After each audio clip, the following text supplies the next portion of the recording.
Coming up on Torrance Today, city leaders will hold a special meeting next week to fill the vacant District 2 council seat. Our police department receives a special gift from a Torrance resident to support its canine program. And late nights at the museum continue tomorrow, where you can learn all about a local hero. All this and more coming up right now on Torrance Today.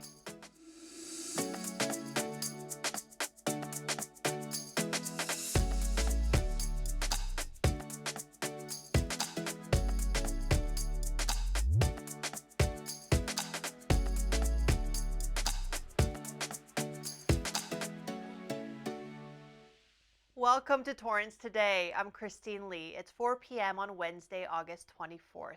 I hope you're wrapping up another productive day. Thank you so much for joining us. Here is our first story. City leaders officially proclaimed this week to be Rugby Week in Torrance at last night's council meeting. Now, therefore, I, George Chen, as Mayor of City of Torrance, California, do hereby proclaim August 22nd to 28, 2022, as Rugby Week, signed this 23rd day of August 2022. Thank you very much, Mayor and council members and all your staff, and of course the community here. The Dignity Health Sports Park will be the men's and women's home for the Olympic Games for rugby.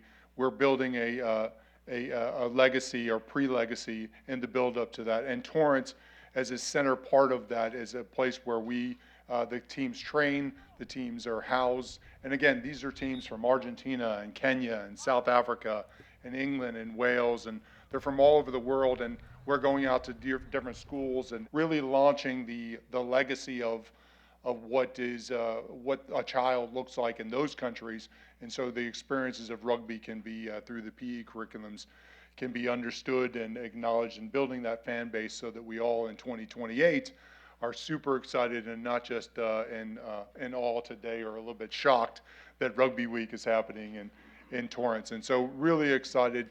Thank you very much. Thank you for being here and supporting rugby. We're going to be Rugby Nation Torrance soon.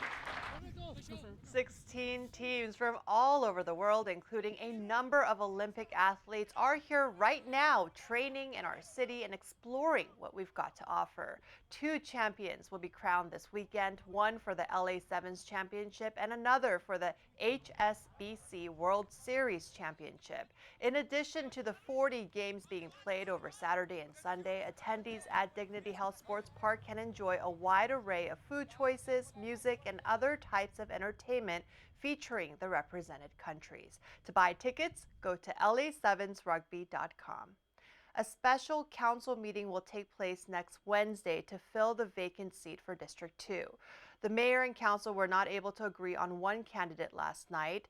3 of the 7 qualifying candidates were nominated, and only those 3 candidates will be considered at the August 31st meeting at 7 p.m. Those candidates are Bridget Lewis, Alan Masnick, and Elizabeth Pino. You can watch all of their introductions on replays of last night's council meeting on the city's Facebook and YouTube pages, as well as here on Torrance City Cable. The District 2 council seat became vacated when Mayor George Chen was elected to his current position. It represents more than 25,000 people in the northwest part of our city. The appointed candidate would serve out the remainder of the term, which ends in 2024. A special election will be called if there is another tie vote. Last night's council meeting also included a heartwarming agenda item where one Torrance resident gave generously to a city program that has been close to his heart for years. City Council accepted and appropriated a $20,000 donation for the police canine program and recognized William Redican with a certificate of appreciation. Honorable Mayor and Council, Jay Hart, Chief of Police. Sure. I wanted to point out Ms. Redick is a long-term resident of Torrance, almost 20 years. He also served America very valiantly in Korea and Vietnam. And it was during those experiences that he was assigned a canine, which saved his life multiple times in both areas, which gave him his passion for these animals because he sees the impact that they have on the community. And he's been a really great partner for the police department. We want to thank him for that. So thank you, sir, for your service. Thank you, Chief. Mr. Redican, do you have a few words you would like to share with us? No, just like to help the police. over the last several years, he has donated $40,000 to the city for this fund. So this was just another donation that's added to what he's done over the years, and we truly appreciate his gratefulness and what he's done for the department. Thank you very much, Mr. Redican. I think The city's K9 program is an important way to keep our community safe. It began in 1981 with 5 K9s and their specially trained handlers. The program's mission is to assist in field operations, and its primary function is to locate and apprehend evidence and felony suspects. The K9s can be used during building searches, perimeter or yard-to-yard searches, as well as narcotic searches. Police say a major benefit is their ability to locate suspects without unnecessarily exposing officers to danger. The K9 teams can also assist our neighboring police agencies and even cross-train with each other's teams. And as you heard, the Torrance Police Department is grateful for the continued support for this program. Well, back to school day is tomorrow for Torrance Unified School District campuses, and students can't wait. We excited for school. How cute. I remember those days well, and as students head back to their classes this week, police officers remind all of us drivers to be extra careful when passing through school zones. Here are some tips to remember. Slow down and follow the speed limit. Follow school policies and procedures for dropping off and picking up the students. Stop for school buses and avoid blocking the crosswalk while waiting to turn. TUSD also gave out COVID-19 test kits to every student who needed one in preparation for tomorrow. School officials recommend that every parent test their child for the virus before the first day of school and report positive results. They want to make sure all students coming back to school are COVID-free and ready to take on the new year. If you're done with school but want that first day jitters of being in a new group setting, how about joining an adult sports league? You have until 5 p.m. today to register for the city's basketball and softball leagues. The basketball league has multiple divisions based on players' ages, heights, and levels. The slow pitch softball league has both men's and co-ed teams. Both leagues begin the week of September 11th at Wilson Park. To register, go to torranceca.gov/adultsports. The Salvation Army of Torrance is offering a free HVAC certification course for the first 15 people who apply. I didn't really know what my future was going to be like, so I was just pretty much winging it. He actually offered us to do some intern work. It's been about 2.5 years now. Yeah, I almost know everything there is to air conditioning and heating.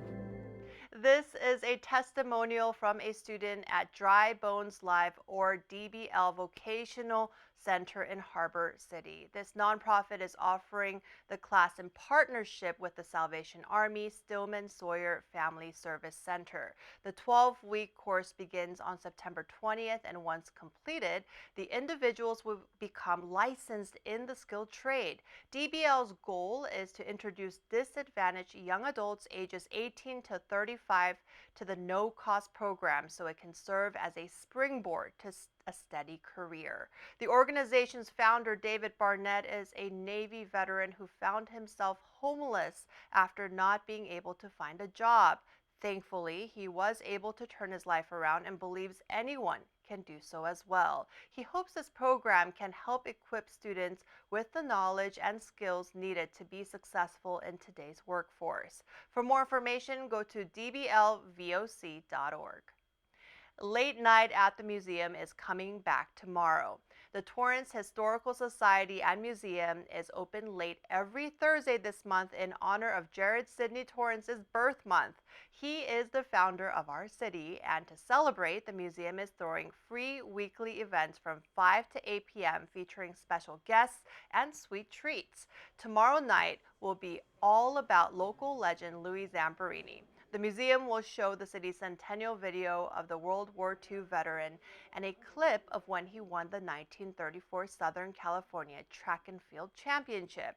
Museum staff will also unveil never-before-on-display items where visitors can learn more about the Olympian turned prisoner of war turned Christian evangelist.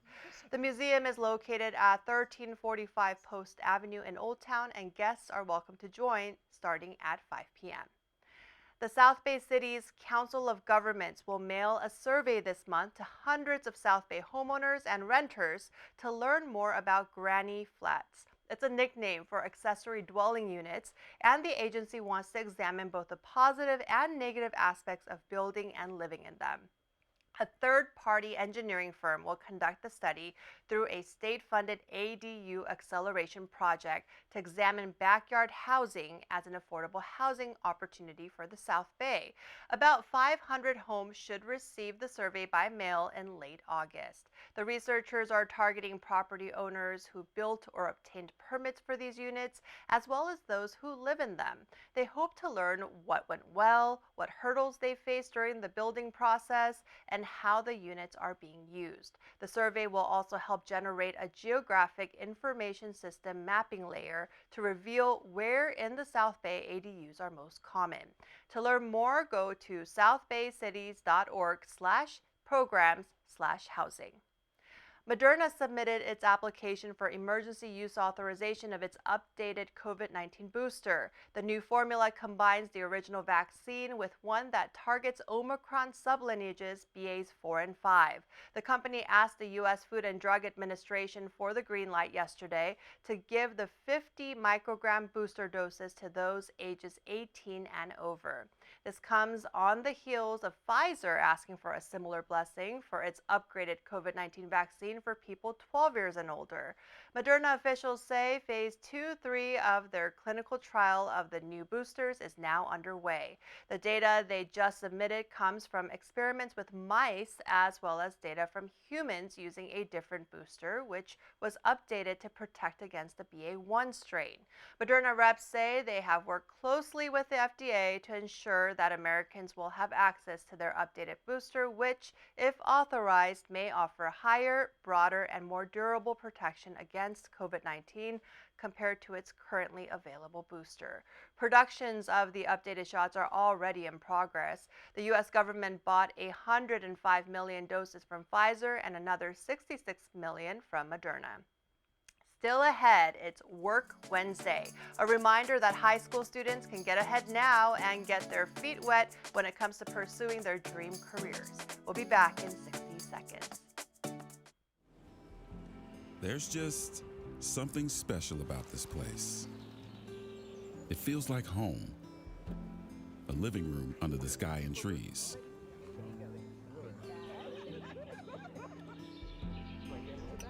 I know, right? The fresh air and the vast expanse of green, all here for us to enjoy and to care for. We have a responsibility to look after this earth we call home, to preserve it for generations to come. Every small action contributes to a bigger change, and every one of us can make a difference. The forest feels like home, a place where memories are made. And together, we can preserve and protect it.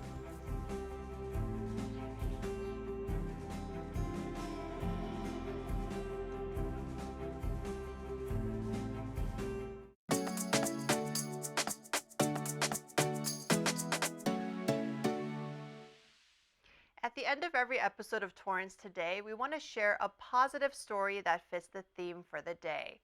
On this Work Wednesday, we want to continue motivating our students who are getting ready for a new school year. It's never too early to start thinking about what you want to do when you graduate, and retired SoCal Rock Superintendent Dr. Christine Hoffman dropped by our studio to share some words of advice for our incoming high school students. If you have an opportunity, check out the programs at SoCal Rock. If you have a career interest or if there's a career area that you want to explore, that's the best place to do it. So many students have gone through SoCal Rock and have gone on to pursue that particular career area and come back to Torrance or the South Bay and now working in their various industries. But it's a wonderful program, and I would encourage, take advantage of all those educational opportunities as a high school student that you can get. Obviously, quality high school programs in Torrance, and I think a SoCal Rock program is kind of the icing on the cake to that as a high school student. SoCal Rock offers courses in art and design, engineering, health sciences, and more. This fall, 3D animation, video game design, and welding are just a few examples of what students can explore. They can also get credit at their high schools while learning off-site. Registration is in progress right now, and fall classes begin on Monday, September 12th. For more information, go to socalrock.com. Well, that's our show for today. Let us know if you have a positive story to tell by emailing us at torrancetoday@torranceca.gov. Thank you for joining us. We'll see you back here tomorrow with more news from and for our Torrance community. Have a great day.